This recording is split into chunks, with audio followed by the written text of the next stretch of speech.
Assalamualaikum warahmatullahi wabarakatuh. Hello everyone, perkenalkan nama saya Kanisha Latifah Al-Muzahra. Saya dari kelas Perbankan Syariah 2B dengan NIM 215231070, nomor urut 30.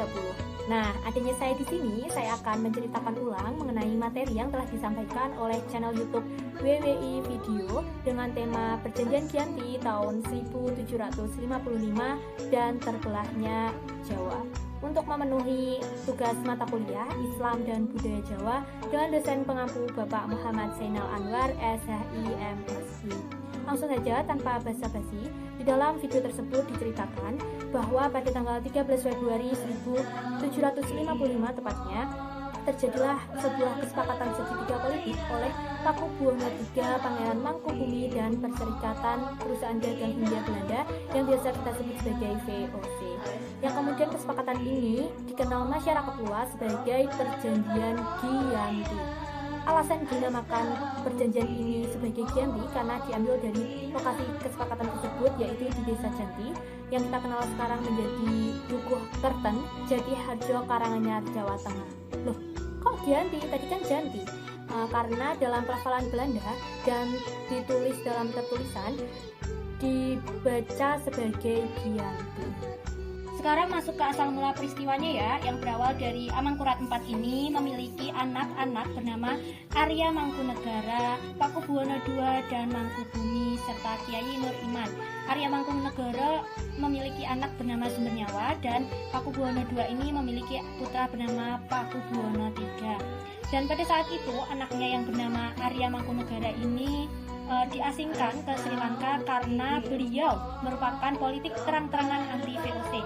Hal ini mengakibatkan tahta turun ke Pakubuwono II dan menimbulkan ketidakterimaan putra Arya Mangkunegara ini, yaitu Sambernyawa, karena ia merasa bahwa hak sebagai penguasa wilayah itu hanya turun ke Arya Mangkunegara selaku anak pertama dari Amangkurat IV ini. Selain itu, Sambernyawa juga menuntut hak sebagai penguasa wilayah karena masuk ke dalam Trah Kasunanan. Kemudian Sambernyawa mengambil tindakan bergabung dengan Sunan Kuning memberontak VOC dan Pakubuwono II dengan anggapan bahwa keraton telah menjadi boneka Belanda. Pemberontakan ini disebut sebagai geger pecingan yang mengakibatkan keraton dipindah dari Kartosuro ke Surakarta.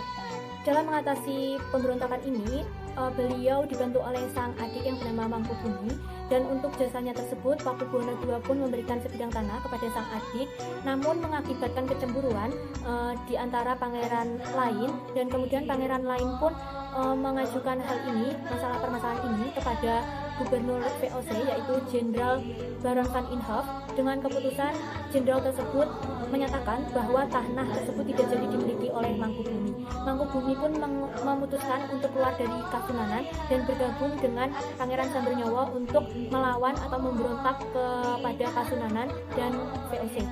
Hingga pemberontakan ini disebut dengan nama Pemberontakan Kasunanan. Selang beberapa waktu, tepatnya di tahun 1749, Pakubuwono II pun meninggal dunia dan digantikan oleh sang putra yang bernama Pakubuwono III.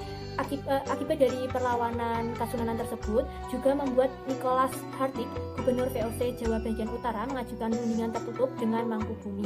Karena pada saat pengajuan gubernur tersebut, Mangkubumi telah ada problem dengan Sambernyawa. Di tanggal 23 September 1754 tercapailah sebuah nota kesepakatan.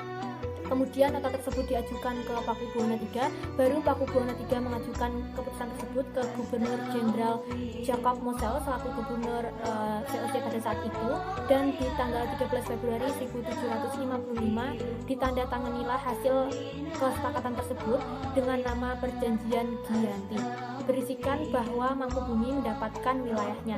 Dalam perjanjian tersebut tidak dijelaskan bagian mana saja yang menjadi bagian Kasunanan Surakarta dan Mangkunegara Yogyakarta karena kesepakatan tersebut dilakukan secara lisan untuk pembagiannya.